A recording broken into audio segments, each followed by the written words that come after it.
I'm on mute talking to myself. Yeah. Official. All right. Yeah. Sorry about that. Just a few minutes late here. Okay. So exciting day. We have our official nursing documentation project kickoff. I just thought maybe we could do a quick roundtable and introduce ourselves, and then we'll get into the slide deck. Danielle, we'll start with you. Okay, great. Hi, everyone. I think I know most people here, except possibly for Anna and Karen. My name is Danielle, and I work with the Long-Term Care Group. I'm the manager of clinical excellence and program education. I work with the educators, our clinical nurse specialists, as well as obviously many of you here with the Cerner project and other informatics pieces. It's a very exciting day, so I'm really looking forward to this. Sandra, go next. Hi, I'm Sandra. I am clinical informatics specialist, clinical analyst for both of the nursing documentation project and the RIDE project. Great. Tricia. Hello, I am Tricia Halpenny. I am a senior manager focusing on project management with clinical informatics. I'm also the senior project manager because there is no one else for this project. And I also help a little bit support the RIDE project. And that's it. Thanks. Nice to meet everyone. Liz.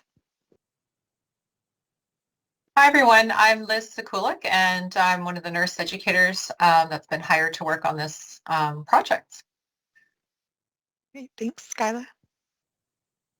Hi, I'm Skyla Burden, and I'm also a nurse educator in long-term care, and I'll be working on the Cerner project, documentation project. Great. Ellen. My name is Ellen. I'm the project CIS for PHC Long-Term Care Center. And Karen.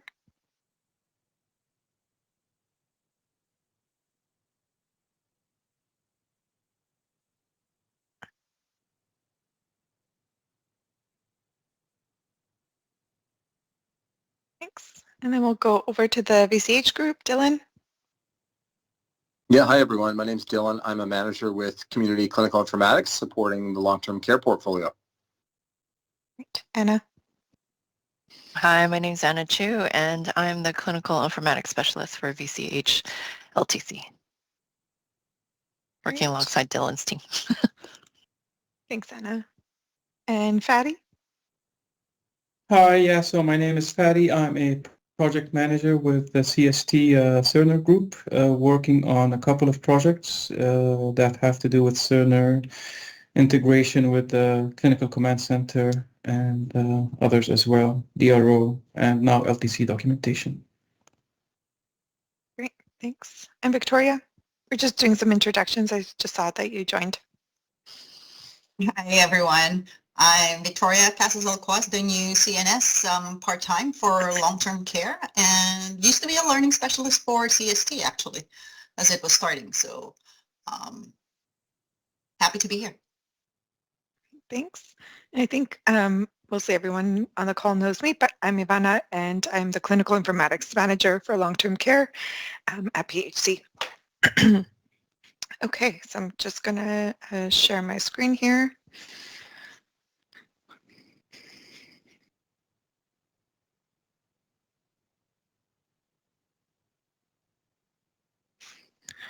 And so the session today really is just to kind of get orientated and introduce what the project is about, who are the players, kind of what are the types of sessions that we're going to be hosting over the next few months. We're going to review the timeline.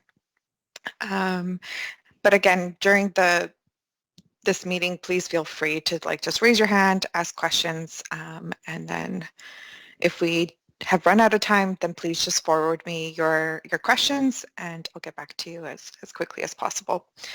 So we've just kind of done the introductions. We'll look at the rules of engagement when it comes to engaging our subject matter experts. What are the roles and responsibilities of the subject matter experts, but also our team. In creating this work, we'll look at what are all these sessions, what are they going to look like, and then how do all of the decisions that we make, how does it work, and how do we move that through governance? And then we do have some time for questions and comments, but again, during this meeting here, please do feel free just to ask your question. Okay, so essentially who will be working and leading this work? We've kind of gone through the introductions, but as a senior project manager, Trisha is essentially here to keep us all on time, just keeping it on budget and making sure that our scope is not, kind of expanding and that we're not causing, additional delays possibly to one of those three things, either scope, budget, or deliverables. And then Karen will be our business analyst. She'll be attending all of our meetings, taking notes, and I'll kind of describe and show you where we're going to keep all of our work so that we can always go back to and review. And we'll talk about, you'll probably be also getting some Outlook invites related to either the sessions or the debrief sessions or our weekly meeting that Trisha leads just to make sure that we're on schedule.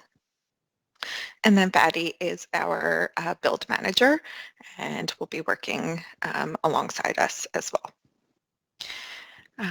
Again, myself and Dylan, we are the managers for this project, so both of our organizations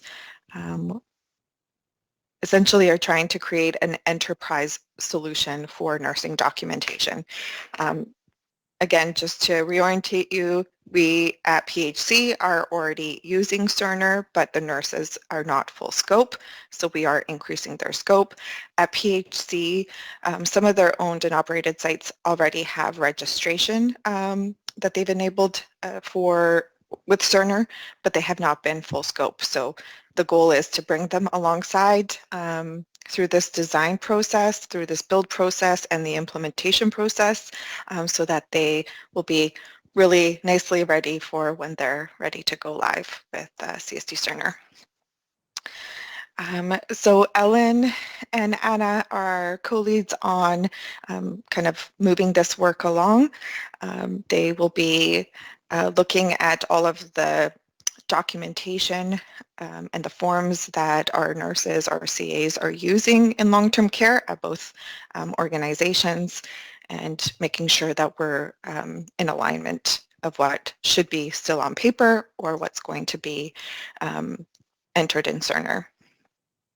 And then we have Skyla and Liz as well, but Liz will be more, we have another project called the Interri project with Momentum. They're doing an uplift too, and essentially they're happening at the same time. So Liz will be working on that as well, but we'll still be kind of briefed on what's happening with this project because they are both quite closely intertwined.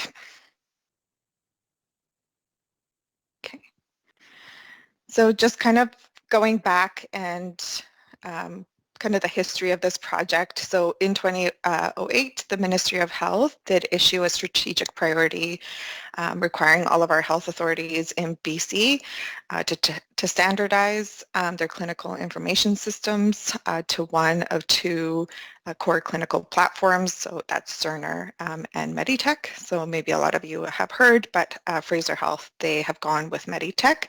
But PHSA, PHC, and VCH are using Cerner. And then Cerner is here to provide the software that we're using, and that has been happening, and they've been supporting us since 2015. I'm going to just make this a little bit bigger, but I'll pass this along to Trisha to speak to our timeline. Thanks. So this is our first kind of draft of our timeline, although given this project is, or I guess I would say the RIE project is very dependent on this project completing on time. And we're also doing this over a really peak vacation period. So our timeline, although this is a draft, this is pretty much going to be it because July and August, a lot of people are on vacation. So we're starting now, and then we're going to kind of kick off and do design up until the beginning of July. And by then we should be kind of wrapped up all of our design and validation. Within that time period, we're going to start some of the preparations for the training and adoption. So kind of around May, we'll start hiring some of the resources that we have for the training adoption. And then we will do that basically up until we go live, but kind of like August, September will be the main months for training and adoption. In there, kind of in between, will be the build from CST Cerner, and I still need to go through that piece with Fadi, so I don't want to talk too much about that. But within kind of that, between the training and after the design, CST will be doing all the build. As well, there will be potentially some practice changes that will need to happen, more so for VCH as they prepare to implement this solution in the future. So we put in some time for that. After design, I should have said this before, but after design, we do the testing. So that part kind of is in the summer. So again, that could move. We'll have to kind of work around people's vacations for the testing piece. And then as we get into kind of September, October, we'll do our cutover and go live. So right now we have the go live kind of tentatively booked for October, but that is quite early in the time we had planned for our go live. So we kind of planned October, November for the go live to kind of get things wrapped up before the holiday time. So right now we have it early, so it does give us a little bit of wiggle room there.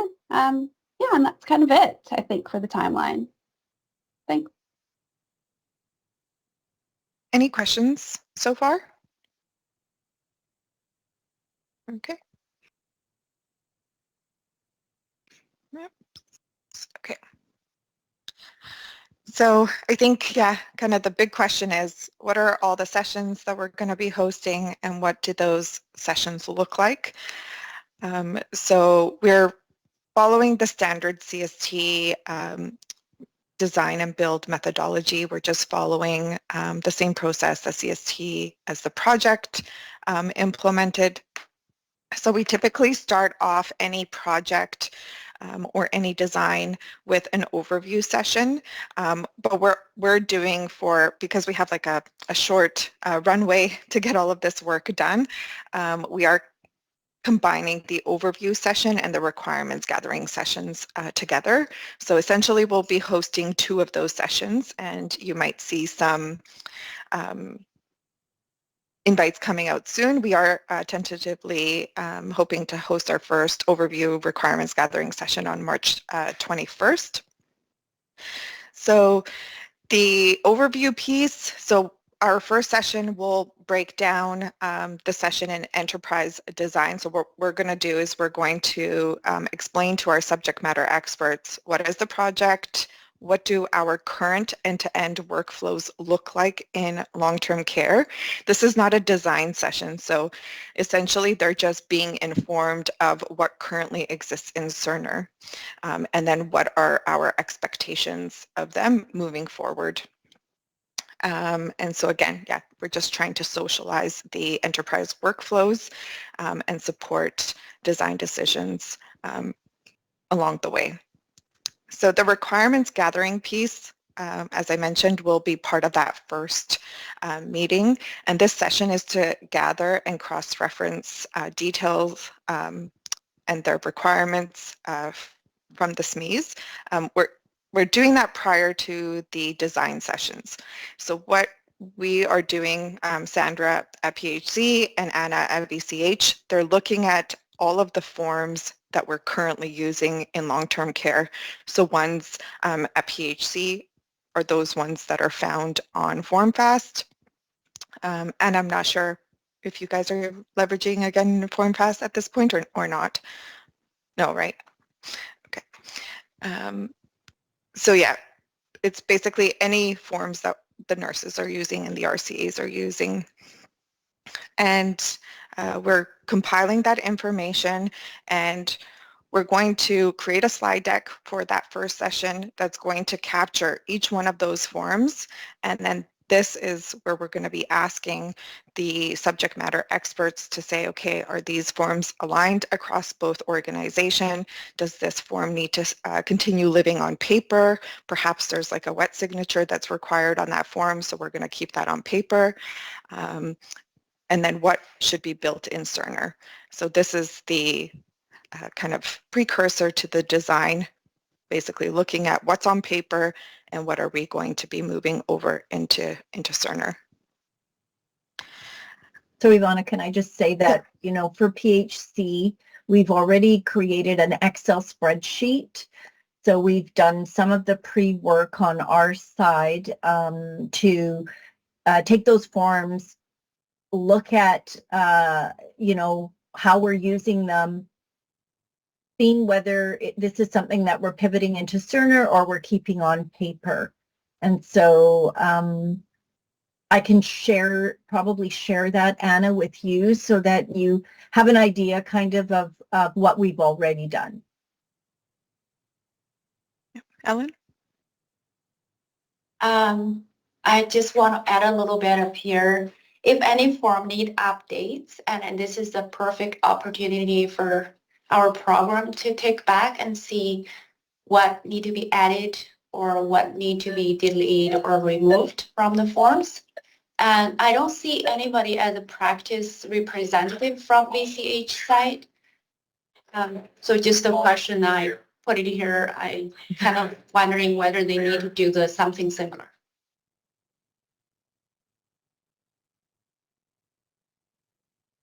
Yeah, maybe that's a takeaway for Anna and Dylan. Yeah, we have reached out to professional practice. I believe they're in the midst of hiring somebody to work alongside me. I just don't know when they're starting. I think it's soon. Yeah, I think it's supposed to be March 15th, and it was possible that they could come today, but it looks like they were unable to. So Corrine is recording this, so hopefully we can pass it on to watch this once they're on. Great. So yeah, that is the requirements gathering piece, and the Excel sheet that Sandra is referring to, we'll talk about that when we get to the Confluence page. So all of our work will be living on Confluence and we all have access to that. So the next sessions at CST, they're either broken down as enterprise design sessions or localized design sessions. So sometimes, we can have very specific workflows that just belong to PHC. Maybe there's one workflow, maybe currently in long-term care at VCH. Peritoneal dialysis is not happening, but it is happening at PHC. So we need to build out and speak to those workflows and capture those during the design. So our intention is to kind of live in this enterprise design sessions. So we're looking at design sessions on given topics, all related to long-term care to ratify future state design. So again, we are building off of what we currently have and what is it that the future state design is going to look like. And then once we've created all of those designs, our process will be to log JIRA tickets. So we'll also be using JIRA in addition to Confluence to capture and track our work. And then those JIRA tickets are presented to our long-term care working group. Now, if it is related to nursing and it's something that will impact all of, enterprise, that means like if we're creating maybe which I'll get to soon as well, but if we're changing something in Cerner that will affect other nursing positions that share that same piece of functionality in Cerner, then there's additional working groups that we would have to bring those decisions and get that approval. And sorry, I just see that Fatty has his hand up. Yeah. Yeah, a quick question, Ivana. So is the scope for nursing documentation, or does it also include allied health and healthcare aids documentation? Healthcare aids, RCAs, yeah, resident care aids documentation, but not allied health.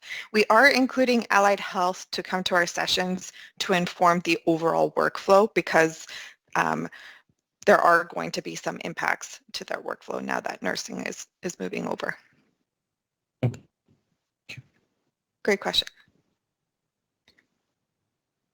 And so the subject matter experts in this phase, in the design phase, are essentially empowered, involved, and they collaborate. So we are asking for their expertise. We're asking for their knowledge to either, say yes or no, or explore other options. And then, as I mentioned, the localized piece really looks at, are there specific unique workflows to PHC that we need to design in terms of documentation that, again, that workflow doesn't exist at VCH. And sorry, the last phase is the validation sessions. So these sessions, we'll have 2 of them as well. They should be occurring like in June. So these sessions really look at, okay, what have we decided? What is the future state workflow going to look like? So we essentially review the end-to-end workflow. We do that in Cerner. Usually by the validation session, most of the build is already built in Cerner in our B domain, which is like our kind of play domain and our testing domain. So we'll look at all and review all of those design and decisions, and then we'll finalize and endorse that proposed future state workflow. And then what we've created as well is like a shell of a JIRA ticket that's called a package project JIRA ticket. And that is what we take to governance. And through there, we capture all of our requirements gathering sessions, our design sessions, our validation sessions, who attended all of the sessions, who was involved in the decision making, and then we bring that through our governance for final approval. So that's what the next 3 to 4 months will look like. Any questions?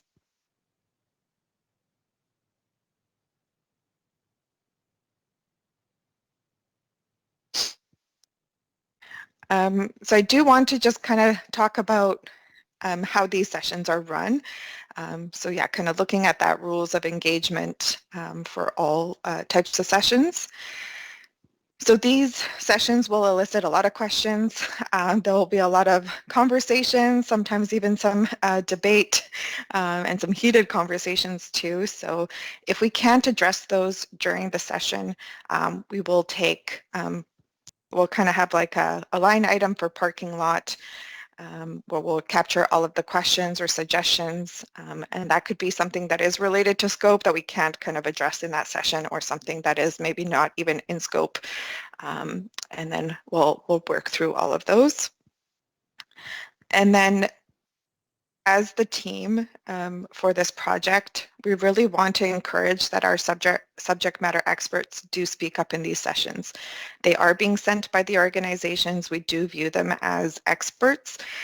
So we do really want to encourage that they speak up and that they share their insights and knowledge. Sometimes these sessions, it could feel that you're just speaking to the group and they're not participating.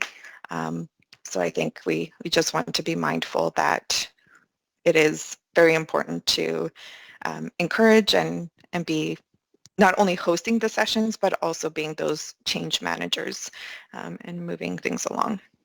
Victoria? Hi, sorry, this is a problem when you're late. Who decides the subject matter experts, and what sort of representation have you figured out moving forward? Yeah, great question. So we've been working with Danielle to identify who are our subject matter experts, also with Dylan on the VCH side. And so we look at CNS representation, we look at CNL, frontline staff, our professional practice leads representing allied health folks. Yeah. And that's for both organizations. Yeah. Danielle had a question. She had her hand up. Yes, sorry, yeah. Yeah, no, I was just going to add, Victoria, ensuring that we have the right people certainly, I think is so key. So there is Ivana had a list of preferred kind of capacity and ability for the subject matter experts. So I sent out a note to the managers to start that review and to the PPLs to see who's best to be on this. It definitely is about 32 hours of work, I think. Yeah, our sessions are going to run about between that 3.5 hour, 4 hour per session. And then in terms of how are these sessions hosted, our first session, I think we're looking at a remote session, so hosted via Teams, and we typically record all of our sessions. It also helps us to go back and to review, a piece maybe related to a forum that might have, a bit more conversation. We couldn't capture all of that. You could always review it, and then we capture all of those videos on our Confluence page to help us track our work, but we also include those videos in our package ticket that goes up to governance for final approval. And then with remote participation, again, we just always want to do every session, like just review the housekeeping items, like, if you need to excuse yourself, just put that in the chat. If you need to have a quick lunch, please, turn off your camera, or if you're having some audio issues with your computer, always dial in, and then always just to be respectful during our session. So as I mentioned, I've been through a lot of CST design where the conversations can get quite heated, and we're really hoping that, we don't come across that, but if we do, that we just kind of manage that in a respectful way. So I'd like to just call that out earlier. So some of the characteristics that we are looking at when we are selecting our subject matter experts are those who understand and think strategically about processes and workflows within the clinical setting. They are able to consider the requirements and the needs of the stakeholder groups across all 3 health organizations. In our situation here for long-term care, we're really only looking at VCH and PHC as, PHSA does not have any long-term care folks. They're familiar with the policies and documentation related to the design topics. They are very strong in their collaboration, and as a communicator, they are open to change and new ideas. So really they are a champion of this change.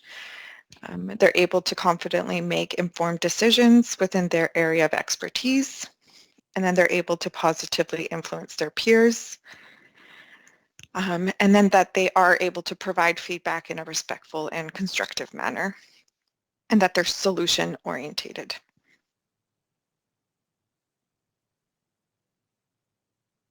And then again, some of their roles and responsibilities, they're reviewing the preparation of all like the materials. So typically what we do before a session is we will send out the slide deck in advance to the session so that the subject matter experts can have a review and kind of come to the session well prepared. They contribute as the expert and the representative of that area, and they'll work collaboratively between the 2 health organizations. They'll help identify and support decisions that need to be escalated to governance. And again, they act as an agent, a change agent. They help communicate, and they're a big advocate of transformation in the clinical setting and professional practice. Any questions thus far? Yeah. Do we expect, like within the scope, to have provider nursing communication? And maybe we can get into that, into design and requirements. Maybe it's too early to ask this question. Sorry, can you elaborate on the communication piece? Yeah, like in other words, like the communication that needs to happen between nursing and providers within the LTC. Would decide if we need to engage providers as part of the SMEs or the stakeholders in this implementation. We have as well. We've already identified that we need a provider Okay. representation as well, yes. And there is actually going to be some provider design work as well with respect to the provider end page, the provider overview end page. Yeah.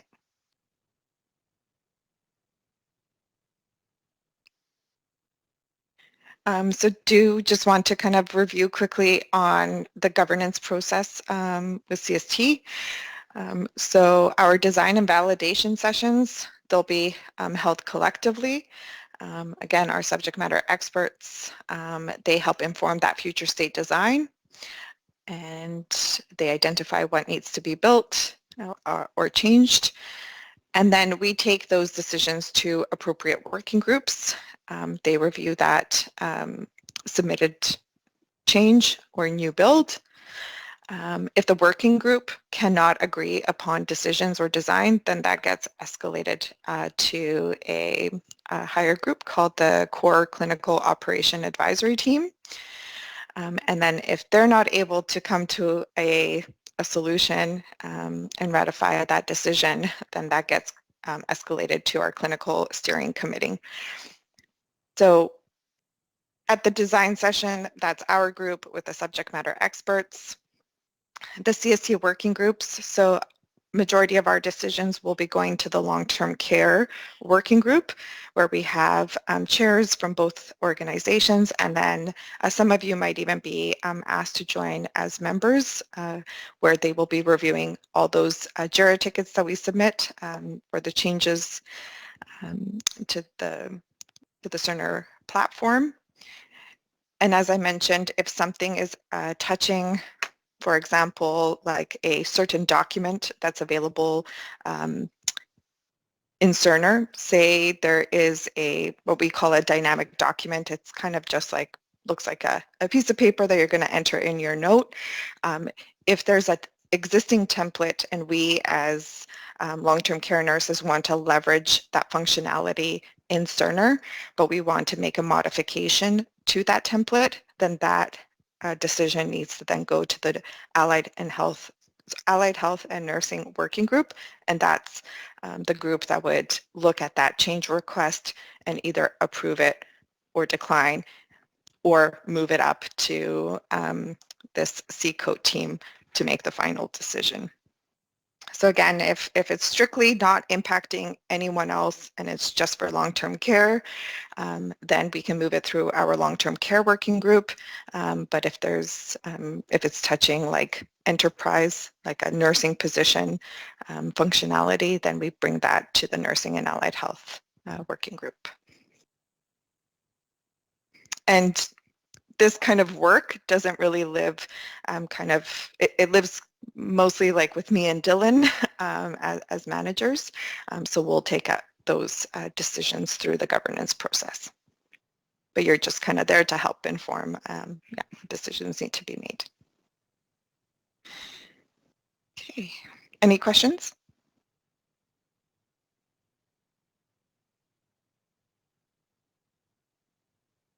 So next, I just want to highlight what our Confluence team page will look like.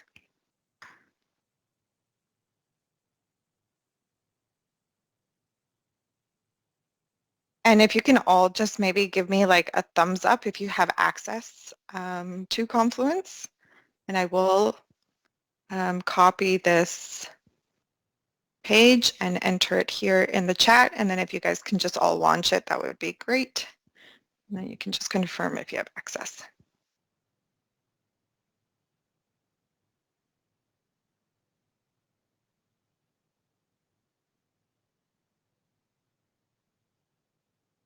So at PHC, and I believe now at VCH, we've implemented this new intake and prioritization process for identifying some changes that we would like to see within the system. So a few years back, it was identified that they want to increase the scope of nursing documentation in Cerner. So there was a pro ticket that was created, and now we've created an additional package ticket, and this is where all of the information that we're working on over the next several months will be added into and taken to governance. On the right side of the page, we have all of the project team members. We've captured everyone's name here. And then some historical information is captured here. So the project approval, all of the slide decks and the briefing note, all of that information is here for those who are kind of new to project work and new to kind of want to see the historical information on how we got to this point. You can find that here. Any questions? Yes, Ellen? Ivana, what is the user readiness under the project team members? Yeah, I think we're still figuring out if we will need a user readiness team. It's just in case there's any clerical implications, then we may need to loop in the user readiness team. Yeah. Okay.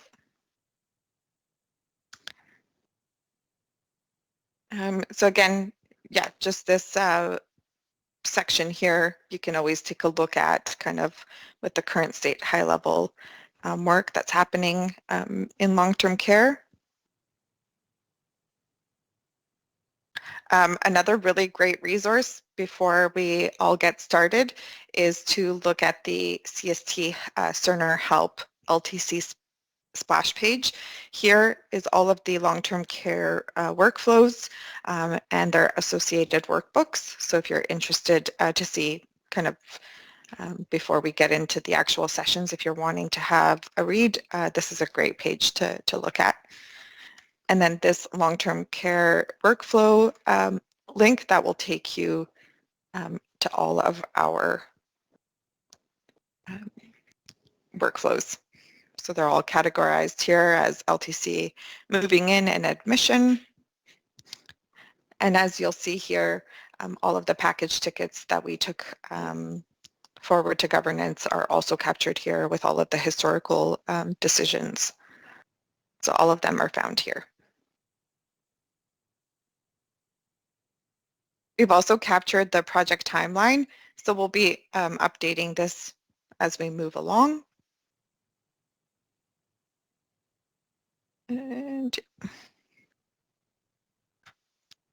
so the clinic SMEs, as we're getting that information from Danielle and from Dylan and Anna, we're entering in that information here. So you'll always have the most up-to-date role, name, and contact information.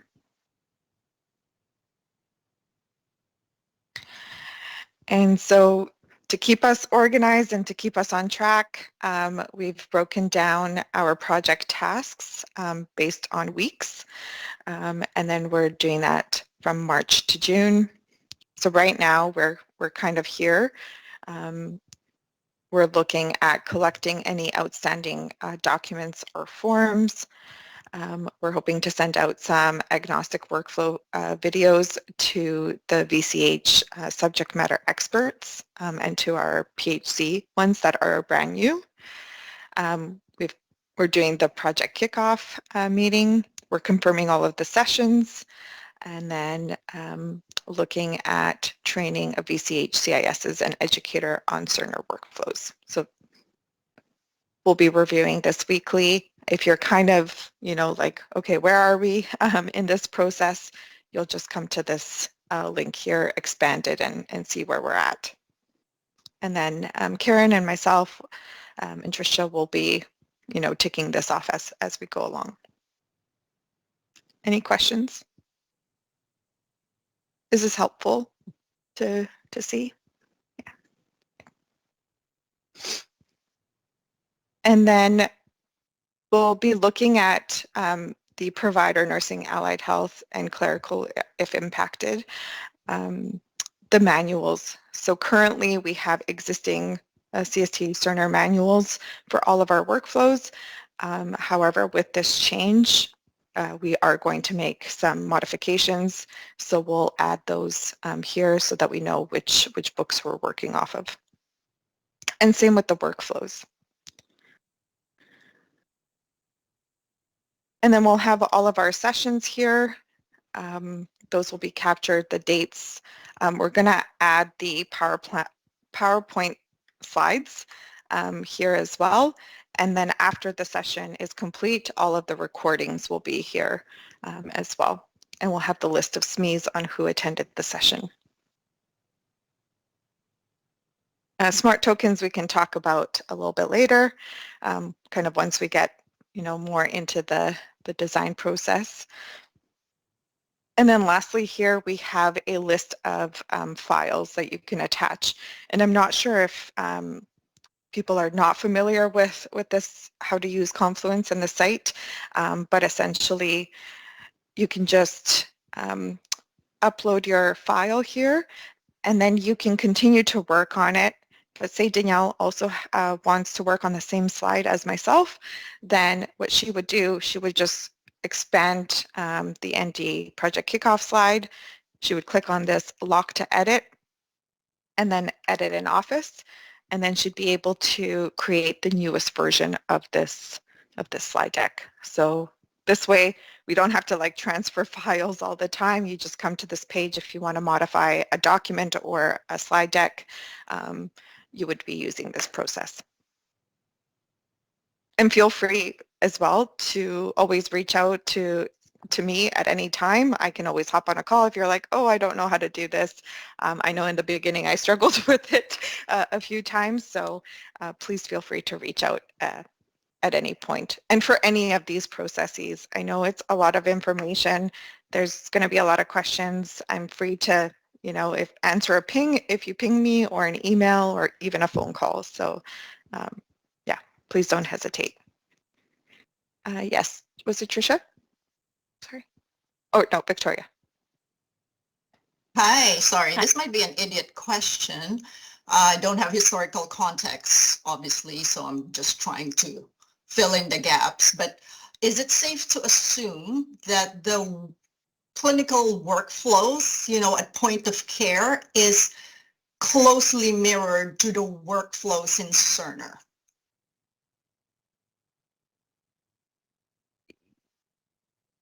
I believe so.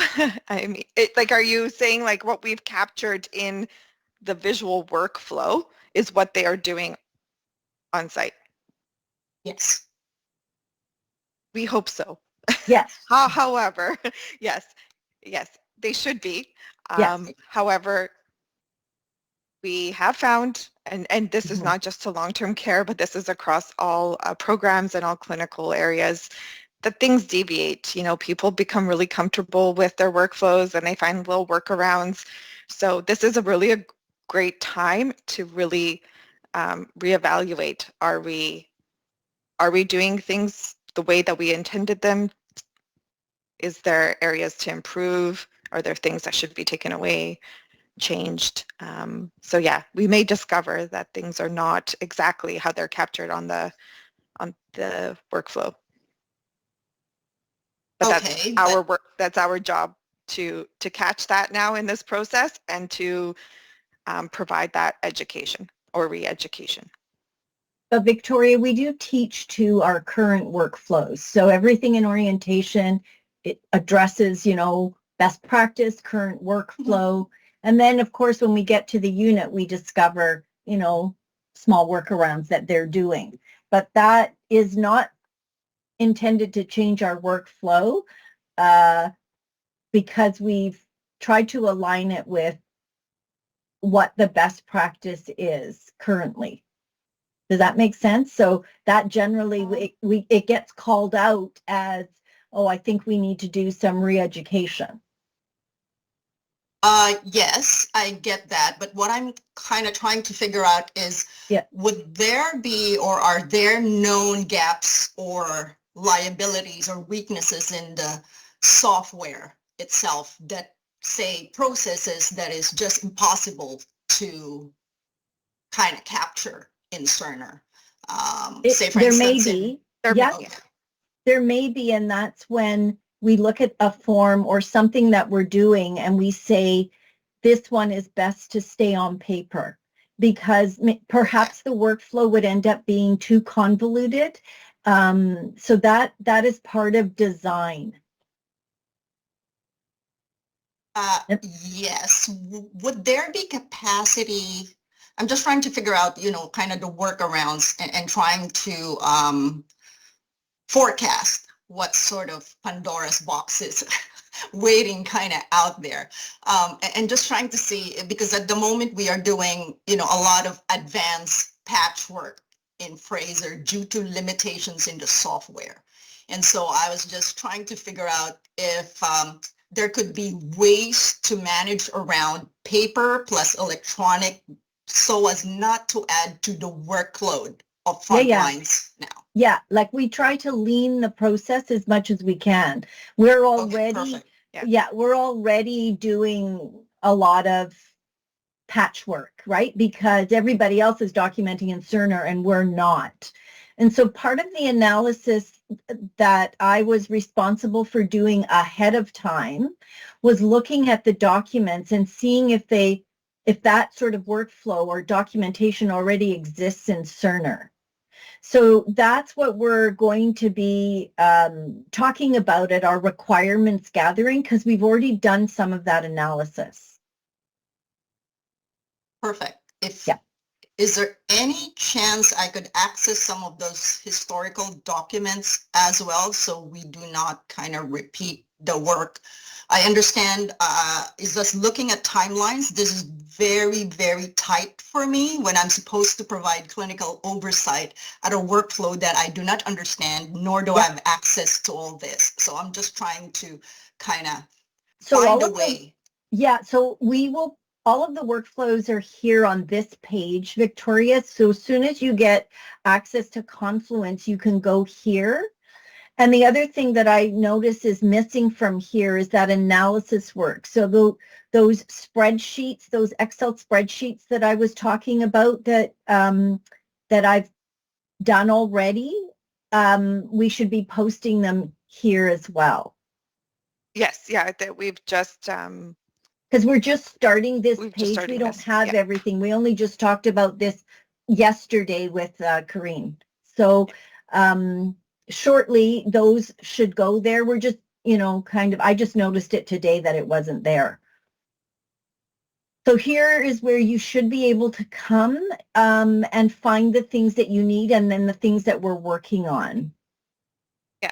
So once you get access to Confluence, Victoria, you'll be able to see all of this and plus have access to all of our workflows. In the interim, you should have access to CST Help LTC Splash page, and that has all of the workflows as well. You should be able to access this information. For example, like how to search for a patient in PowerChart, patient information, you should be able to access that information. Thank you. I just want to make sure we don't lose that kind of narrow window to get anything built if need be. Yeah. Okay, Ellen? As well, Victoria, there are quite a lot of learning materials in the educators' shared drive. I don't know whether they are still using shared drive, but all those videos and learning materials to get to know Cerner workflow are there as well. They're just quick and dirty, kind of very easier to understand. They have PowerPoint videos attached to it. Before you get Confluence, maybe that's a place to start. Will save you some time. Yeah, thanks for that, Ellen. We're also at the moment escalating that because I don't have access to that either. Yeah. Do you need anything to send it over to you? I do have a list of the videos and also the workbooks. I can give you some. Would that help? Sure. Yes, please. Okay. And then I think, Victoria, as well, you'll have some additional exposure to training next week with Ellen. So, yeah. Perfect. Thank you. So just wanted to highlight just wanted to give you a visual what some of the things that we're going to be looking at during the design phase in Cerner. So again, I'm not sure how familiar everyone is on the call with using Cerner, but now that we're moving from paper to electronic, we want to explore, should this form live in a few different places? Should the information be captured in what we call interactive view documentation, the iView in Cerner? Should it be captured in a power form? Should it be captured in a dynamic documentation? Should it be captured in team communications and actions? So these are kind of all the places that we'll be exploring on should that form that we're trying to translate from paper, should it be living in one of those four places? And I just wanted to kind of give you a visual representation and kind of explain on maybe when we would use iView versus a power form versus just like a narrative note. And then also we will be working with professional practice to really look at, what is the best way to approach documentation altogether in Cerner. So iView really, it's kind of when you're wanting to capture like data, for example, if you're doing like general education on something, if you're capturing their intake and output, things that you just kind of want to do like a quick checkbox. You have a few, drop-down options, kind of things that you maybe want to trend or you want to extract that data. For example, you want to see how many people are, what their outputs are for, a 2-week period. So that's kind of when you would want to use interactive view documentation.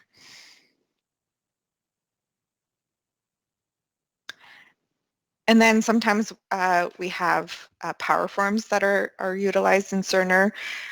For example, we have the advanced care planning. So I know that's on paper right now, and I believe in long-term care, that document is scanned, and the clerks will attach it as a PDF document in the chart. But moving forward, you have the ability to complete the advanced care planning as a power form. So you have advanced care power form can live in an admission power form. So when you bring in someone for the first time, you can have what we call a section in the power form. Kind of like picture it as a group or like a little mini package of forms. So each section is an individual form that you can either have all together in one that's called like just general information or admission or transfer, whichever type of workflow you're working through that would need those associated forms, or these power forms can also live ad hoc. So it's almost like you're going to the filing cabinet and just pulling out that one individual form to fill out. So you do have options with respect to how you want to design this or how you want to access it, how this would fit into your workflow. So these are all kind of those design considerations. Do you want this form to live as a group of forms, or do you want it to live on its own? And then I've just kind of, captured here that there are different parts to the power form. So A, that's where you would navigate those bands. So you can just select that one section of the power form. Anything that is yellow is a mandatory field, so you have to answer that before you can proceed with any of the other sections or to be able to sign off that document. And then, for example, D, those are sections with checkboxes that allow you to multi-select. So anything that's a checkbox, you can select more than one. Anything that is a circle, you can only select one item there. And again, we'll get to that more during the design phase. And then we have in Cerner what we call M pages. So almost kind of visualize this as like a workflow kind of sheet that you would have. Like say, for example, when you have an admission, you have like 3 or 4 or 5 different things that you need to get through on an admission. Say you're doing assessments, you have 4 or 5 different things that you need to complete. So we have components here on each one of those M pages to get you through that workflow. And then some other different types of documentation in Cerner is what we call informal documentation. So that's something that you would almost leverage like kind of like when you're capturing something in a CARDEX. So something that's not part of the legal chart, but you use as a communication tool to be able to, you know, inform your colleagues this is what the resident needs, or maybe there's something with the family that needs to be followed up on.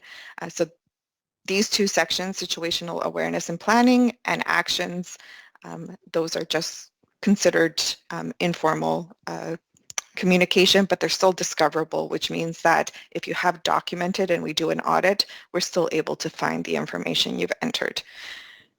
The actions are really great. So for example, if you are, you know, if a client needs to be, you know, maybe checked out, possibly they have a UTI, you think that maybe they need some antibiotics, you could actually enter an action item for the physician. You can just say, please see this resident at your earliest convenience, possible UTI, you know, please see my documentation or whatever. And then that information flows over to the physician. And you can, help inform, so you don't actually have to pick up the phone to call. So there are a few ways to communicate with other clinicians leveraging this action button here. Any questions?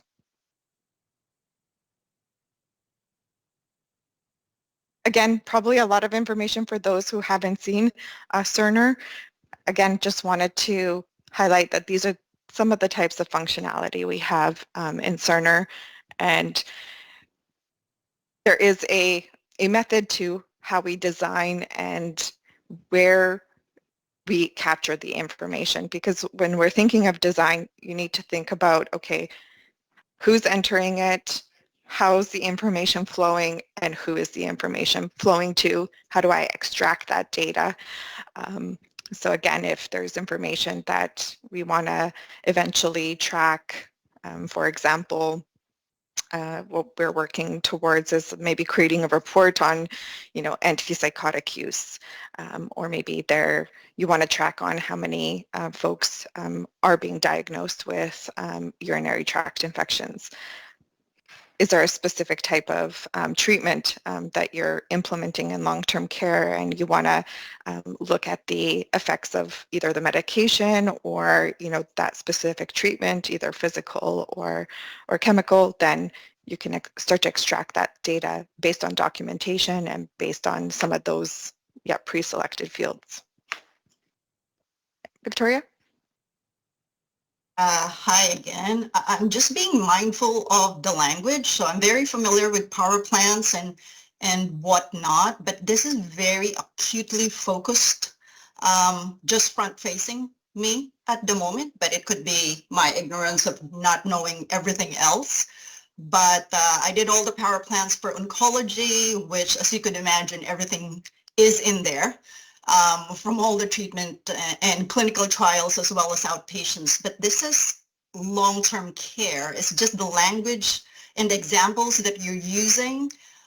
I don't think that's being used in long-term care unless this is a PHC thing. And I also have long-term care experience with coastal in a complex care facility. So I'm looking at trachs, mental health and substance use. But again, I would be playing on this. And so it's just a big question in my head is whether this was piloted in long-term care sites to again reflect the workflow that is currently happening. I just want to throw it out there. So I think next week I did message Danielle. I need to see service mapping as to how exactly are folks being, from admission all the way to discharge, how are meds being given at the long-term care site, especially we're increasing LPN scope and everything else, because that's how this is going to make sense to the front line. So my job for me is to ensure that professional standards are maintained, of course, and clinical standards, and operationalize this at the easiest way possible within the context of long-term care, and not add any more, work. As you could imagine, we're increasing their scope, and now they're going to document in a system that seems a little alien to me. It doesn't speak long-term care out loud, even now. Just something to think about. So when I look at the actions and, sorry, can you go back to that screen, Ivana?